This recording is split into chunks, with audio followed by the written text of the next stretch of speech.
during the 19th century, millions of Chinese people were hired as slave labor to build the Americans' transcontinental railroads, and they are far less paid than the white people, and they were denied the citizenship. So they were only allowed to stay in America as a slave labor, and they didn't have the citizenship. And then right after that, there was also the first exclusion. The Chinese Exclusion Act is the only racially discriminating act against any national group, and it lasted 10 years. So basically, under this act, it shows that no Chinese people were permitted to enter U.S.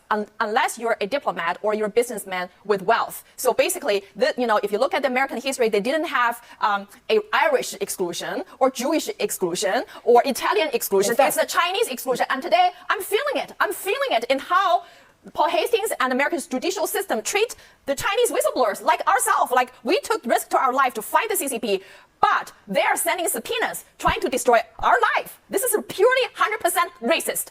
The Chinese Exclusion Act, okay, was the most notorious act perhaps ever signed into law in America's history. Ever, right? ever. There was no Black Exclusion Act, right? But there was a Chinese Exclusion Act.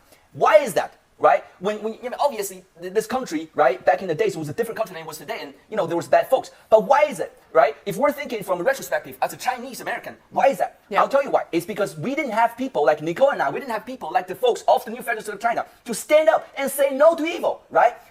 And what did they get? They get no to Chinese, right? When you say no to racism, when you say yes to racism, when you show weakness, right? When you don't fight back, obviously legally and peacefully. This is what you get, Chinese Exclusion Act.